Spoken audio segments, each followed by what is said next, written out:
We are the Gujarat Technological University. Since its inception over a decade ago, GTU has been empowering young and curating minds to realize their true potential. Over 4 lakh inspired students are enrolled with one of the premier academic universities in India. With more than 450 affiliated colleges in its fold operating across 5 zones of the state, GTU, the International Innovative University, your place to move forward.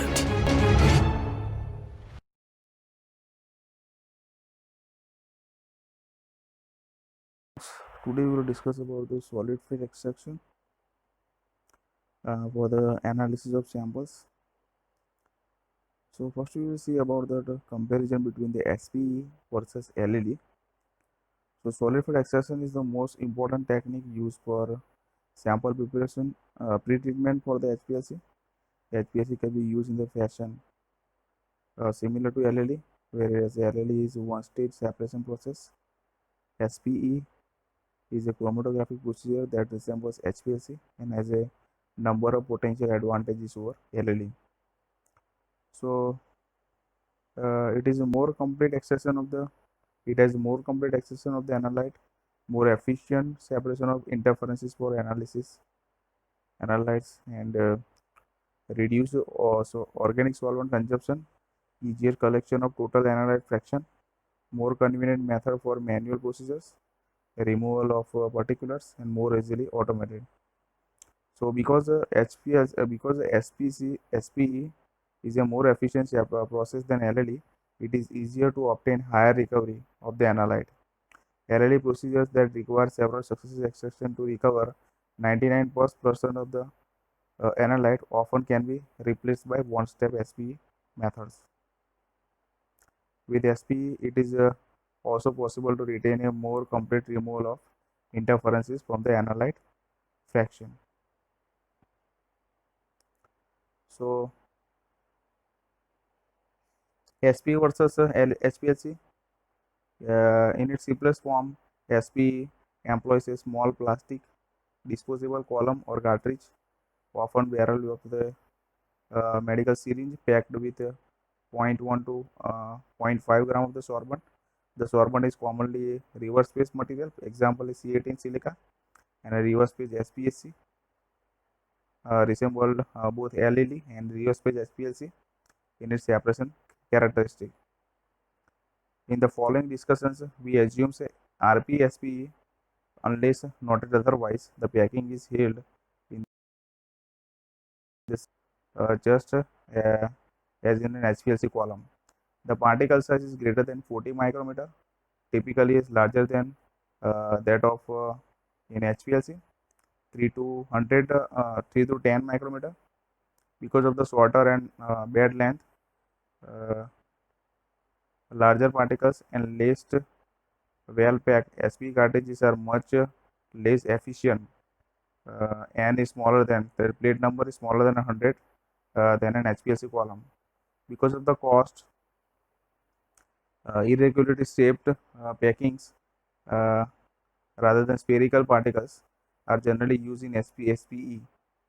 Some SPE discs, however, do use the more expensive 7 micrometer spherical SPE packings. So uses of SPE for the removal of interferences and column killers, concentration or trace enrichment of the analyte, desalting, solvent exchange, in situ derivatization, and sample storage and transport. So these are the main uses of SPE. So before HPLC operation, we have to remove the interferences from the sample matrix, and this can be done by SPE operation. That is what is solid phase extraction. So SPE devices, uh, they are generally in the form of cartridge, disc, and coated fiber. So this is one typical illustration of a SPE, how the SPE syringes look like. Here A is the disposable cartridge, B is the disc with holder, and you can see over here the PTFE membrane is there, and C is the SMAE fused silica fiber mounted on syringe plunger. So this kind of SP cartridges can be used, and generally the SP extraction procedure is most widely used in the bioanalytical method development, where the plasma is employed and several interferences are present in the form of plasma proteins, which have to be removed by the SP operation.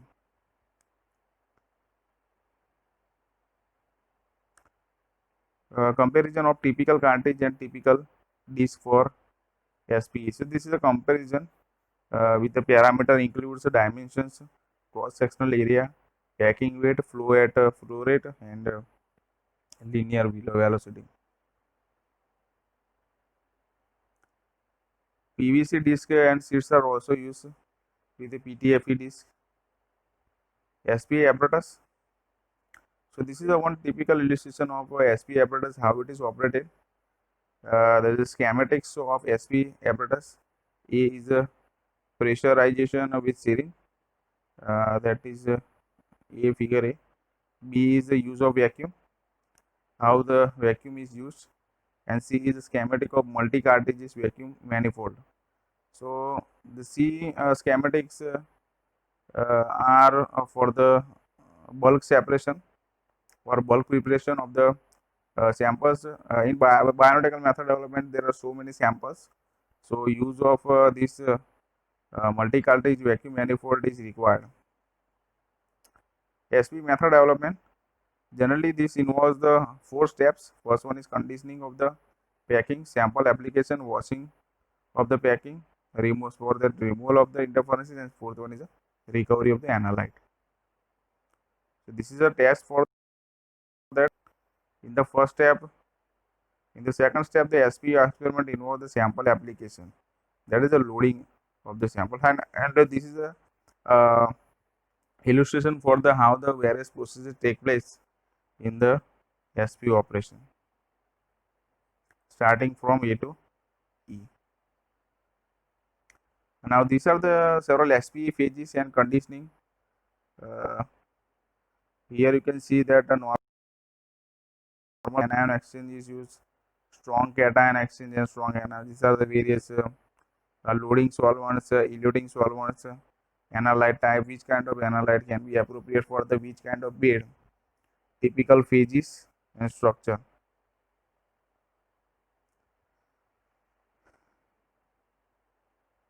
So sample for SP can be applied with the help of pipette or syringe or pump into the cartridge.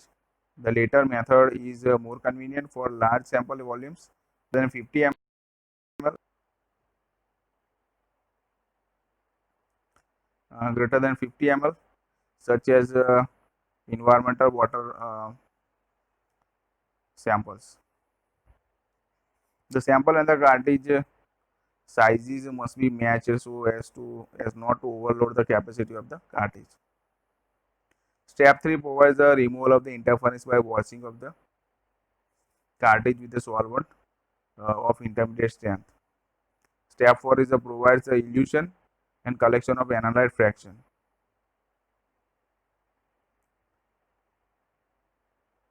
This is a text for that.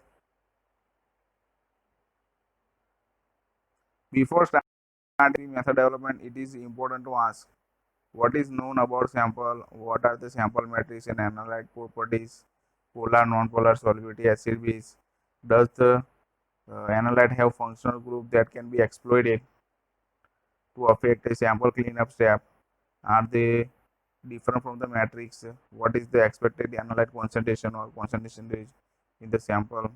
What is the composition of matrix? Does the matrix have any functional groups that might be exploited to affect the separation? Do any properties of the matrix suggest that some SPE phases can be avoided, should be avoided? What are the typical pH and ion exchange of the matrix? Does the matrix vary from the sample? These are the questions that the analyst should ask themselves, and answer to these questions can facilitate the SPE the method development. So this is the overview of the SPE phase and solvent selection. So first one is the organic molecular weight smaller than 2000 Dalton, that is required. It is water soluble, organic soluble, and it is the flow chart that how the uh, different sample can be applied to the different phases of the different cartridges. These are the text for that. Step 1, step 1. This is the typical suppliers of the SP cartridges and disc. This is the market review type, and here the majority suppliers are from JT Baker, Variant Sample, Voltec Associate, Waters Chromatography, Superco, Lida, Ansys, and United Chemical Technology. These are the suppliers. These are the several steps that we already discussed, starting from conditioning, loading, washing, and extraction, final elution of that sample. Now, SP results for recovery of the albuterol. This is the one examples that how that different cartridges affect the percent recovery of the sample. So here the various elution solvents are used, and these are the comments on method. That is first one, cyano cartridge is used. In that 89% recovery is obtained. The elution solvent is 10%, 1 molar NH4AC plus 90% methanol. In that the clean extract was obtained, and small sample volume is there and acceptable. In the last C18, the 92 recovery is there, but extract was not clear enough, trace in enrichment not reliable and unacceptable. So these are the some other filtration mechanism used besides the SP operation, and SP operation requires time, but this filtration operation using that different membrane filters, for example nylon and HPLC, that membrane filters requires less time compared to the SP cartridge and SP disc. So, but for membrane filtration, pre-filtration is required, and that is very essential for the membrane filtration of filter paper. Thank you. This is the end of the lecture.